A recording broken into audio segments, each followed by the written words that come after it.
एक एक वोट का अधिकार दिया कि जाओ इस देश के राजा बनो, इस देश के शासक बनो, इस देश पे राज करो। महिलाओं की स्थिति इतनी बद से बदतर थी। आज भी देख लो समाज में हमारी क्या हालत है, आज भी देख लो हमें क्या दर्जा दिया जाता है, आज भी हमसे हर गंदा काम करवाया जाता है, आज भी हमारे 9 बच्चों को नौकरियां नहीं मिल रही, आज भी बाबा साहब का दिया हुआ जो रिजर्वेशन है वो हमें नहीं मिल रहा, आज भी सबको ठेके पे करके प्राइवेट कर दिया जा रहा है ताकि मरते रहो, रोते रहो, सरकार के आगे हाथ जोड़ते रहो कि हाँ ये आएंगे, कुछ देंगे, हम खाएंगे। ये आपके साथ पता है क्या हो रहा है? एक मुर्गी होती है ना, आज सुबह मैंने बड़ी खूबसूरत बात सुनी, उस मुर्गी को क्या किया जाता है, 5 साल भूखा रखा जाता है। एक मुर्गी को 5 साल भूखा रखा गया, 5 साल के बाद उस मुर्गी को ना 4-5 दाने डाल दिए खाने के लिए, और उस मुर्गी ने फटाफट खाए और उसने कहा देख अच्छा काम किया ना मैंने, राजा ने अच्छा काम किया। राजा, वो मुर्गी कहती है बहुत अच्छा काम किया, यही सबसे अच्छा राजा, यही राजा सबसे अच्छा है, मैं इसी राजा को मानूंगा। तो आपके साथ क्या ये हो रहा है कि नहीं हो रहा है? 5 साल आपकी बर्बत्ता करी, 5 साल आपको लूटा, 5 साल आपके लिए कोई काम नहीं किया, आपका वोट ले जाके आपको प्रताड़ित किया, भूखा रखा। अब जब 5 साल के बाद दोबारा चुनाव आया तो आएंगे सड़क पे आपकी जेब में 500-500 रुपए डालेंगे या 1000 रुपए दे देंगे कोई बड़ा अमीर होगा धन्ना सेठ, और आपके बच्चों को एक एक दारू की बोतल पकड़ाएंगे या थोड़ा थोड़ा राशन दे देंगे। हमें लगेगा राजा तो बहुत अच्छा है, राजा ने तो बहुत अच्छा काम किया है, यह पक्का हमारे समाज का हितैषी है। सोचो जब हमारे महापुरुष पढ़े थे ना, आगे बढ़े थे ना, तो वो आपके लिए कलम और किताब के लिए लड़े थे, और ये क्या कर रहे हैं, आपके हाथों में, आपके बच्चों के हाथ में दोबारा झाड़ू पकड़ा रहे हैं कि करो वही काम जो तुम्हारे पुरखे करते आ रहे थे, करो वही काम जिसके लिए तुम्हें बनाया गया था। ढो मैला, उठाओ कूड़ा, डालो गंदगी, तुम्हारे बच्चे सीवर में उतरे, वहां उनकी मौतें हो जाए, ये वही दोबारा आ रहा। कौन लड़ेगा हमारे लिए? ये धन्ना सेठ, ये वो लोग जो हमारा वोट लेकर जाते हैं। आपको मैं ये बताने आई हूँ, जो वोट की ताकत है ना, ये हमें राजा बनाती है।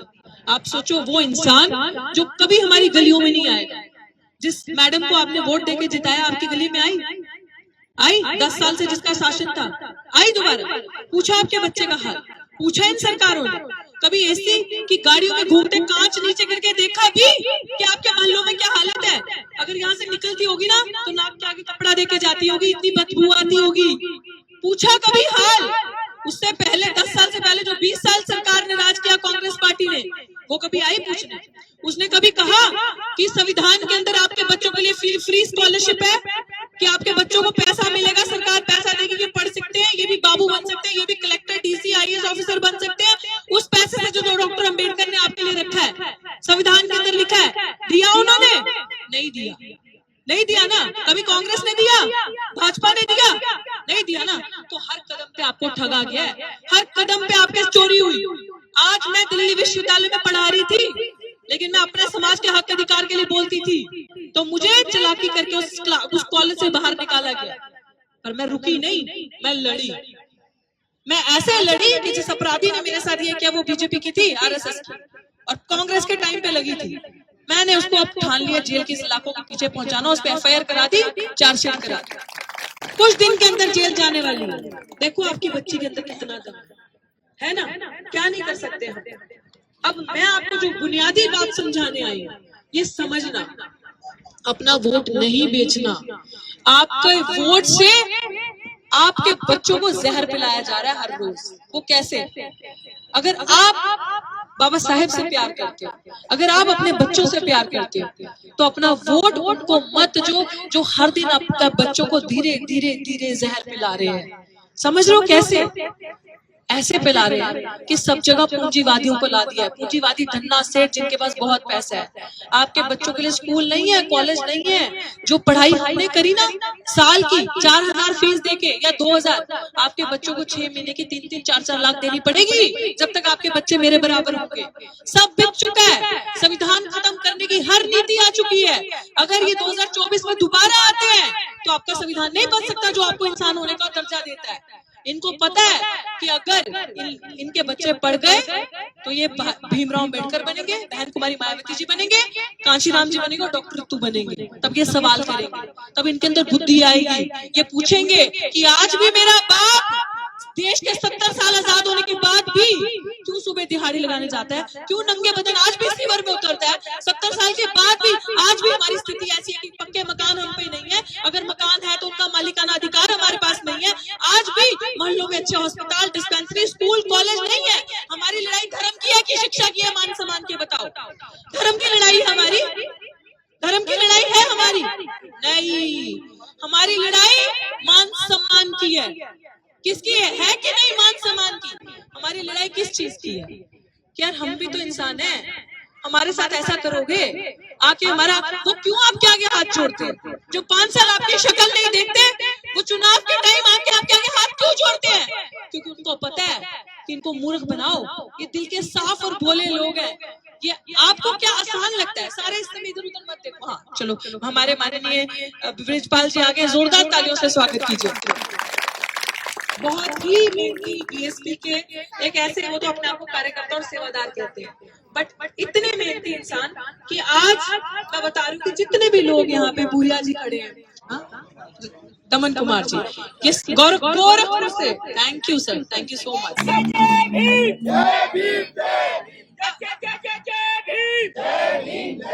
अब इतनी जोर से तालियां पुरुष महिलाओं के लिए बजाएं, अब महिलाएं पुरुष के लिए बजाएं, अब बच्चे बजाएं, सबके लिए। Thank you. एक दूसरे को हौसला बढ़ाएं।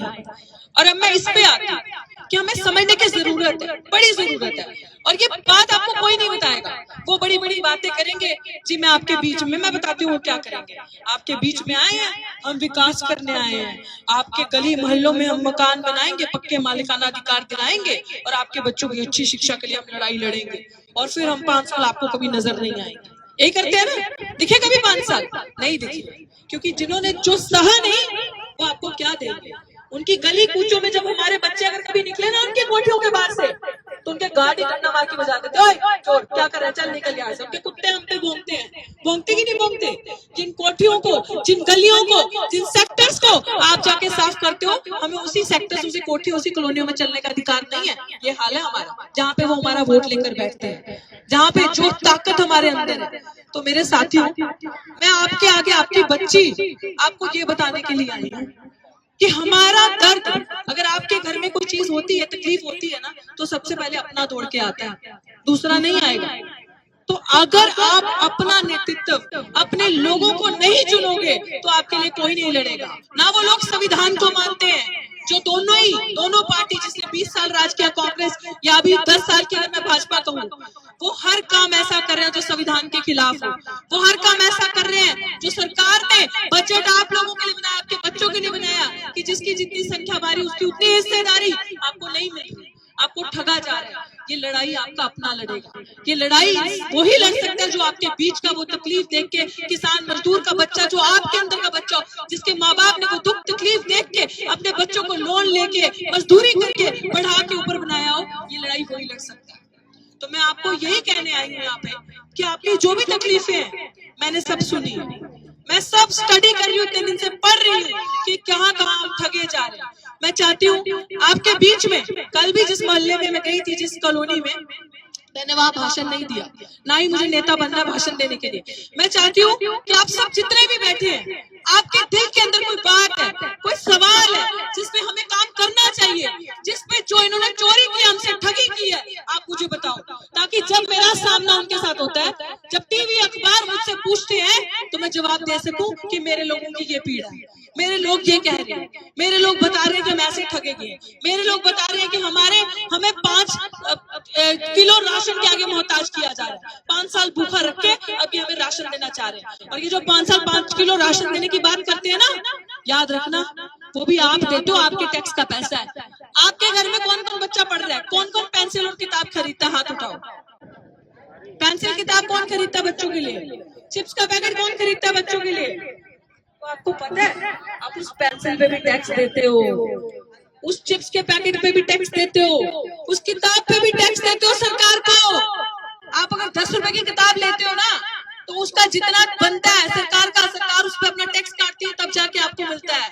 नहीं पता हमें, क्योंकि हमें इतना मजबूर कर दिया गया है कि सुबह हमारे लोग घर के जाएंगे, कुआं खोदेंगे, शाम को थके हारे आएंगे, बच्चों को पानी पिलाएंगे, खाना खिलाएंगे, थके हारे सो जाएंगे, अगले दिन फिर मजदूरी करने जाना है, तो सोचोगे कब? दिमाग में चैन ही नहीं है। इसीलिए आपके बच्चे सबसे ज्यादा स्कूल से निकलते हैं, सबसे ज्यादा आपके बच्चे 8वीं 5वीं 7वीं के बाद आगे स्कूल ही नहीं जाते हमारे बच्चे। क्यों? क्योंकि घर की मजबूरियां, परिस्थितियां ऐसी होती हैं कि हमारे बच्चे जाके कोठियों में काम करने लग पड़ते हैं, क्योंकि खाना खाना है, 3-4 लोगों का 5 लोगों का परिवार है, हमारे बच्चे नहीं पढ़ पाते। ये नीति है उनकी कि इनको इतना गरीब मजबूर रखो ताकि ये दो रोटी को तरसे, और 2 रोटी कैसे खानी है, अपने बच्चों को कैसे खिलानी, उसके अंदर व्यस्त रहे। ये चीज कौन समझेगा उनकी चालाकी, पढ़ा लिखा इंसान। इसीलिए बहन कुमारी मायावती जी ने ये युवा पीढ़ी को मौका दिया जो जमीन पे लड़ रहे हैं कि जाओ, उठो, पढ़े लिखे हो, समाज को वापस दो जो तुमने सीखा है, और इनकी लड़ाई सड़क से जाके संसद में लड़ो। लेकिन संसद में तभी पहुंचेंगे जब हमारे वोट की चोरी नहीं होगी, संसद में तभी पहुंचेंगे। संघर्ष करो, संसद में तो तभी पहुंचेंगे ना जब अपना समाज साथ देगा। संसद पीड़ा क्या है? बाबा साहब कहते थे मुझे मेरे समाज के पढ़े लिखे लोगों ने धोखा दिया, और मैं आज आपके बीच में ये चीज बोल के जा रही हूँ।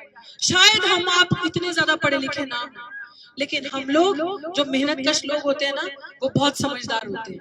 उन्होंने वो दुख देखा है, उन्होंने वो तकलीफ देखी है। हम क्यों किसी को अधिकार दें हमारा 5 साल और शोषण करने का?